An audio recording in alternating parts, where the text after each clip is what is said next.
Hi everyone, my name is Akos from the re.Planted urban farm, and we're based out of the Ottawa Valley in Ontario, Canada. In today's video, I want to show you how I grow over 300 tomato and pepper plants in under 2 square feet of space. So let's get into it.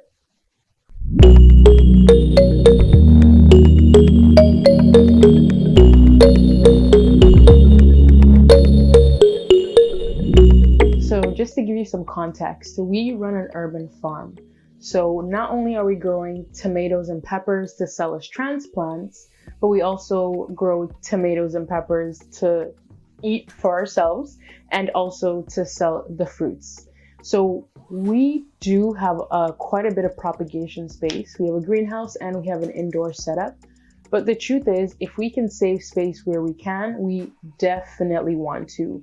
And when it comes to propagating, there's always so much that I want to grow. And this year, we're not just growing produce, but we are also growing cut flowers. So I need a lot of space. There's no sense in starting all these tomatoes and peppers in individual cell trays where they would take up so much space when there is a better way. So let me show you what we do.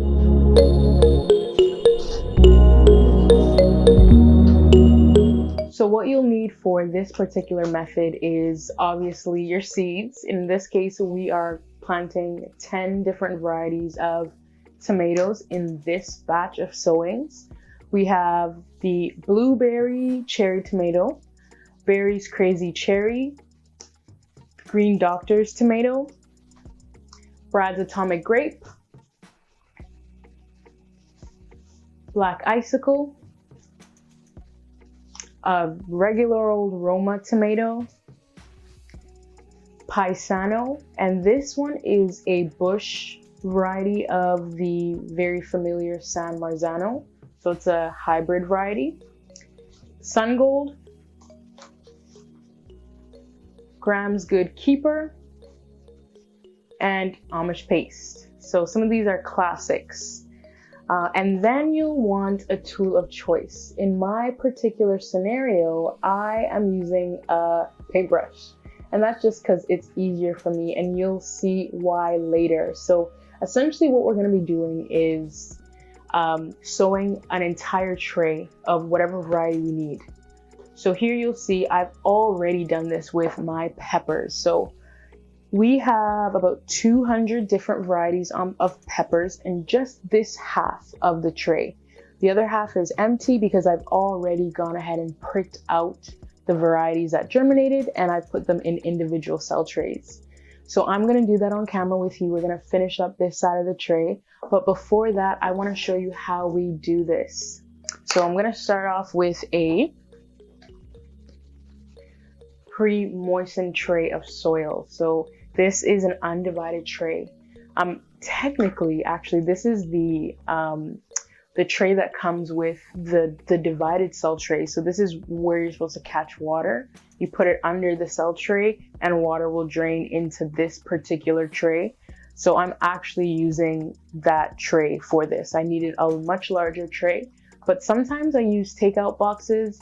I may also use just Tupperware bowls or plastic bowls if I am just doing a small batch of seeds or just a small batch of one variety. But in this case, because I'm doing so many tomato varieties but when I was doing so many pepper varieties, it just made sense for me to get a larger tray. That way I can have more space. So once you have your tray,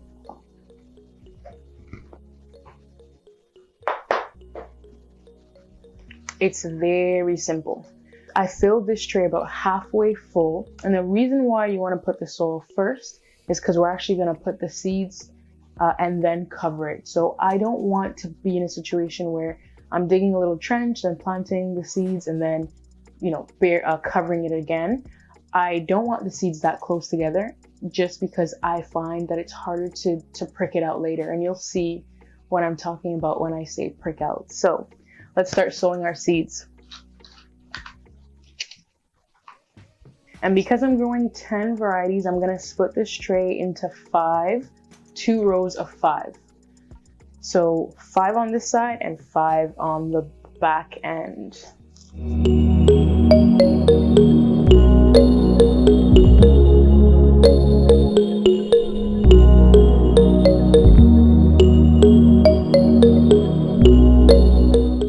So now I'm done with the plant stakes. I've put them all into position. You don't want to go too far on the edge, just because I do find the edges dry out much faster than the rest of the tray.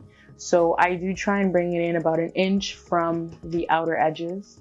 And each is spaced roughly, evenly apart. It's not an exact science. It doesn't have to be, especially in some cases with certain cherry tomato varieties where I'm only needing about 4 or 5 seeds. The distance doesn't matter as much as those varieties that I'm growing like 50 of, like the San Marzano.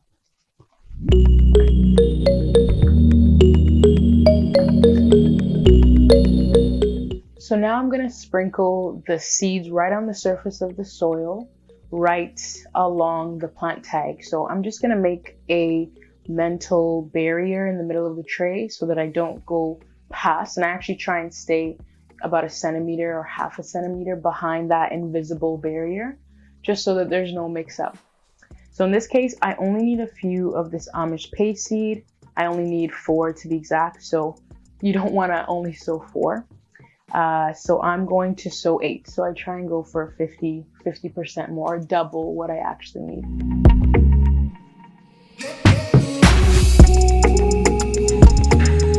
All right, so I'm gonna bring you guys in closer so that we can finish the rest of the tray.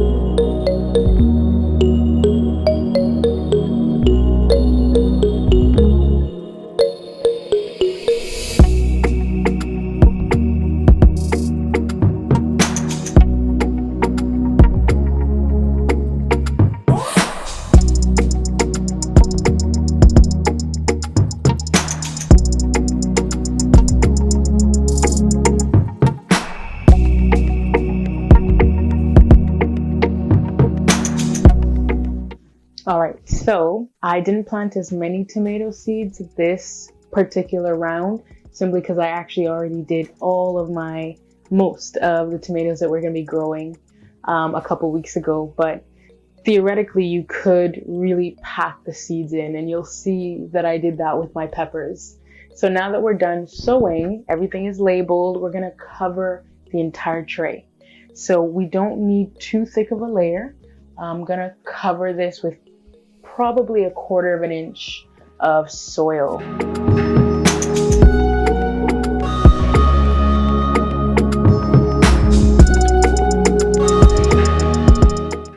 So one of the really great things about this method, apart from the fact that it saves so much space, is that I don't have to waste a lot of my extra heat mats on heating, in this case, what would otherwise possibly be 100 tomato seeds. So looking at even just a 72 cell tray, that's 2 10 by 20 sized heating mats. And I actually only have 1, believe it or not. And that's just because this method is so effective. I'm able to start so many seeds. I can actually fit 2 of these smaller trays on 1 10-20 heat mat. So it's a really effective way of saving space. One other reason why I love using this particular method is it allows me to select the strongest seedlings. I oversow just a little bit, and that way once the seedlings come up, I get to decide which ones I want to keep. And I get to maintain a really high standard of quality for my seedlings. And of course that translates into much higher quality and healthier, full grown mature plants by selecting the best seedlings now. And there we go. We are done. As soon as I see one seedling pop up, I'll move the entire tray to my heat mat. That way it doesn't stay on the heat mat that long, and I can use the heat mat for other things. And in this case, I actually had my tray of peppers on that heat mat. So let's see how they're doing.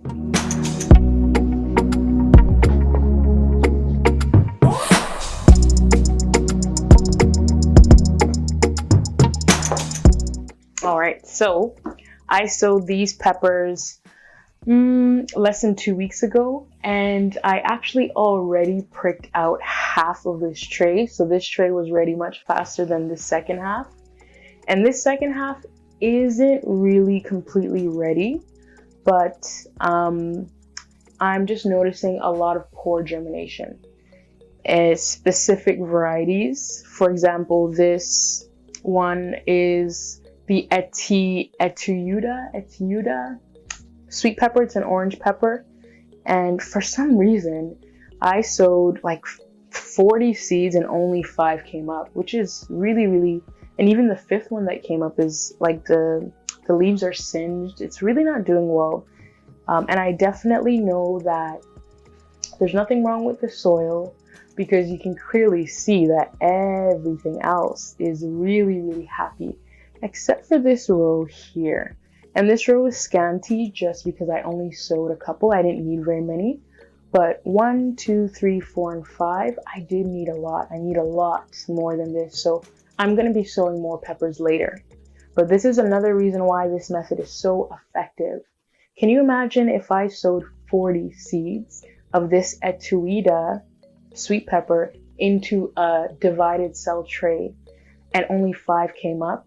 In that 2 weeks, that's almost 90% wasted space. That would have just been sitting there empty for 2 weeks and nothing would have happened. So I'm also having that issue here with the paprika pepper. So what I'm going to do is move out what's ready and possibly leave the paprika because it just started germinating yesterday, and start all over with the Etuuda. I have more seeds that I can start over with. It's not too late to start over. So this is perfect. I started these 2 weeks ago, and now 2 weeks later, I already know which one is the weaker link, and I can make a decision from there quickly. I don't have to wait and make any second guesses or make a poor decision and then run out of time before it's too late to start again. So I'm going to show you how I prick out or transplant these into individual cells.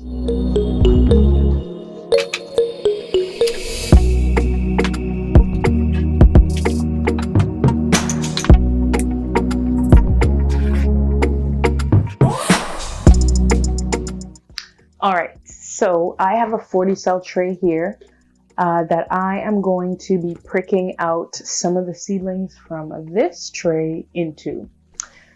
I'm going to take my Lesia pepper marker and place it in a cell. I'm going to take my paintbrush.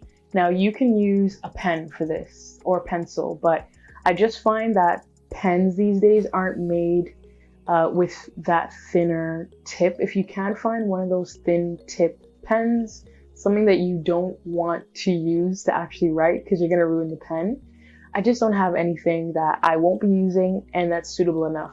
You really want something that has a thinner tip, not too thin, but thin enough. This really gives you a lot of control, especially when we're talking about delicate roots and even when we're pricking out small, very delicate seedlings.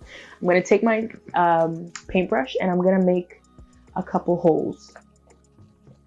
Now, I am not trying to make a hole that's going to accommodate, that's going to be as long as very likely what the root length is in these peppers. I just want to make something that's about 1/2 centimeter deep.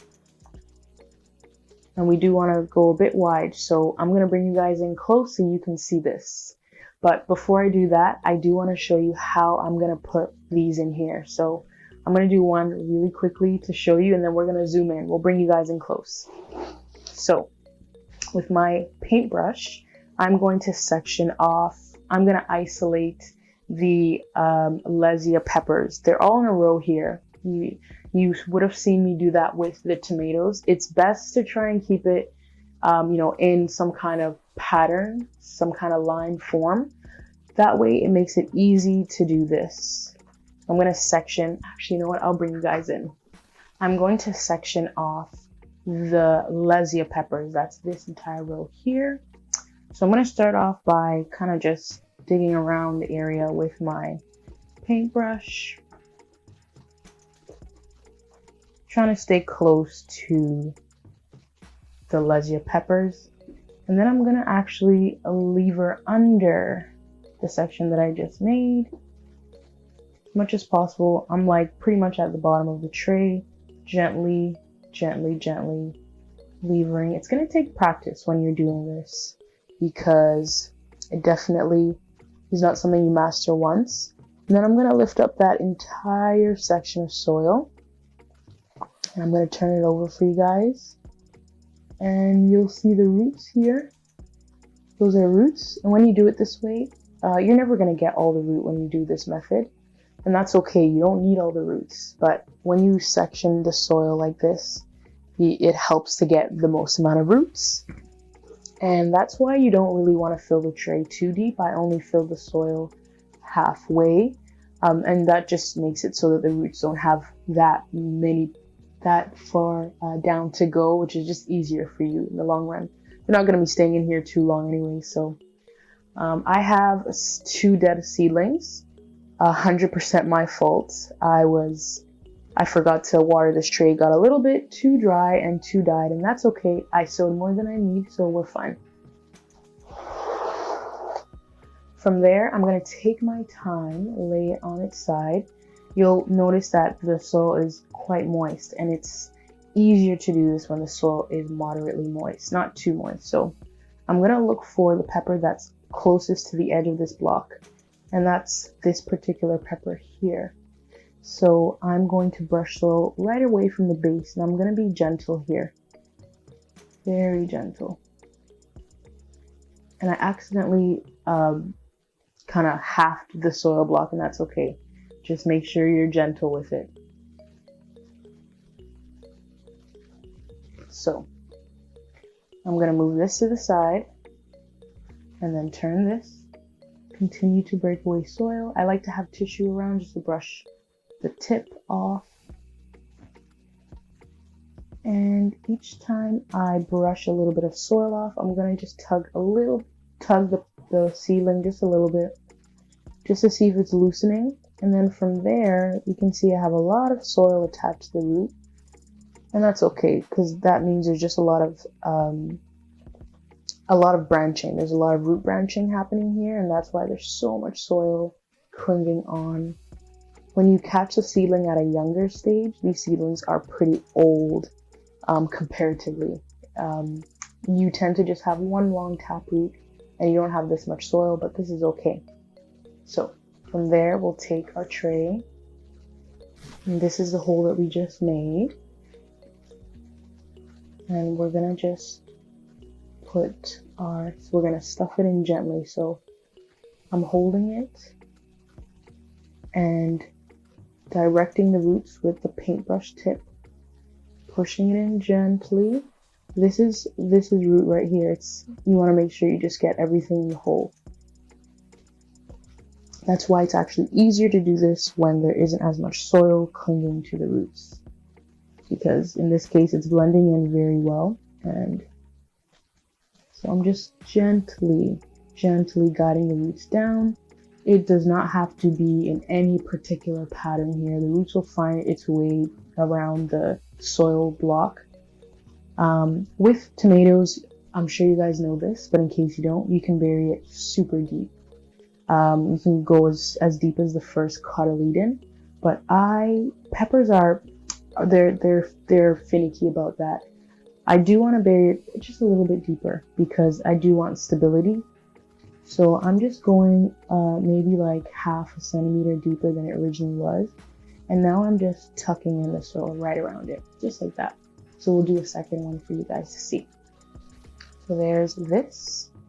And when you separate it like this, it actually becomes easier. So now I'm gonna gently grab it by the stem. It's not actually ideal for you to do it this way, but at this stage, there's no other option until you can get hold of some roots. And there you go. There's a plant. So I'm gonna widen this hole just a little bit.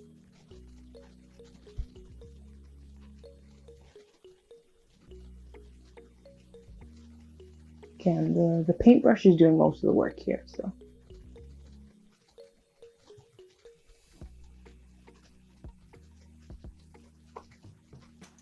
You'll notice that my trays are actually topped with sand. This helps retain moisture. It also really does a good job of combating fungus gnats. It messes with their ability to breed and lay their eggs because the soil surface is mostly covered.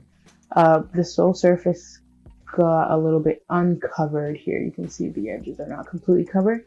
I can go back and redo that, but because I was so consistent with this sand, I actually don't have any more fungus gnats at all. So not a huge deal, but I do want to make sure that I do this, especially as the weather is warming up. So I have 1, 2, 3, 4 more seedlings. So I'm going to go ahead and just make 4 more holes.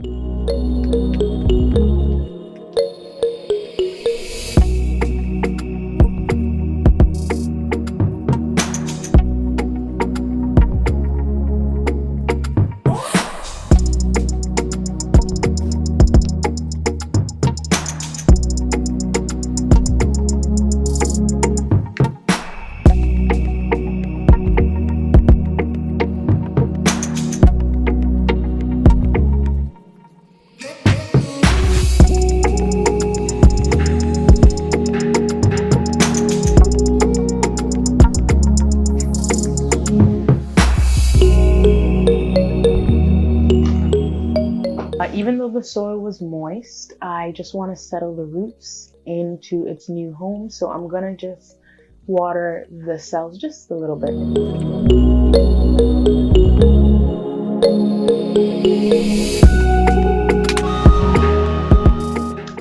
And there we go, we're done. So I will continue this without you guys. But I hope you guys were able to understand how we are able to really make use of our small space and be as efficient as possible. You might not be starting 300 peppers. It's very likely that you wouldn't be, or 100 tomatoes. But even if you do have 5 tomatoes and you can compress the space that you'd otherwise use, maybe filling 5 cups and put it in one small plate and then prick those out into your cups. It's much more efficient and much easier on you to do it this way. Now, there are a couple, cons to this method. The first is the initial or the pricking out, the time it takes to prick these out. It is a little bit time consuming, but if you noticed, I sowed 100 tomato plants in one tray in probably what was 2 or 3 minutes. If I already had the envelopes open, it would have taken even less time. So when you think about the time that it takes you to put 1 or 2 seeds into an individual cell tray, and then the time you'd waste if not all your seeds germinated and you had empty cell trays, and then the time you have to, take to resow those cell trays, and then the time you wait again for those second plantings to grow, I think it ends up you end up saving much more time doing it this way. One other con is just a little bit of skill required to actually pull these from this tray into the cells. With my first batch of tomatoes, I did kill a lot of the seedlings simply because I ripped off the root. I pulled it too hard or whatever. I did a lot of things and I killed a lot of seedlings. So it takes a little bit of practice, but it's not a skill that cannot be acquired. There are some plants that are easier than others. I have to admit, peppers are really, really easy because the roots are so thick. So it's actually really easy to pluck them out using this method. Tomatoes, though, the roots are a little bit thinner, but they're much more forgiving because you can actually plant tomatoes deeper, like way, way deep, right up to the first, the cotyledon leaves, that initial leaf set. And they'll actually grow what they call adventitious roots, so roots that will come out of the stem. So that's one great thing about tomatoes. And even though there were some seedlings that when I pricked out, tomato seedlings, there was literally like one single root I had accidentally ripped off. All the others they still did fine. So there is room for forgiveness with seedlings. They're a lot more resilient than we think. But apart from the bit of skill that you do have to acquire doing this, once you get it, once you do a couple, it really is so simple. And the time that you save makes it much more rewarding. I hope that this video was valuable for you. I hope that you enjoyed watching me sow these tomatoes and peppers. And I hope that you have an abundant harvest this year, that none of your plants die, that you have no disease and no pests. Those are my wishes for you. If you like this video, go ahead and hit that like button. And if you want to follow us through our journey on this urban farm, go ahead and subscribe to our channel. And let me know in the comments below, have you tried this method before? Or are you growing any of these varieties? How about the Etiuda pepper? How do you pronounce that? And have you grown this? What is going on with my germination? Have you had issues with germinating this particular pepper? Let me know in the comments below. Have a great day, guys, and see you in the next video.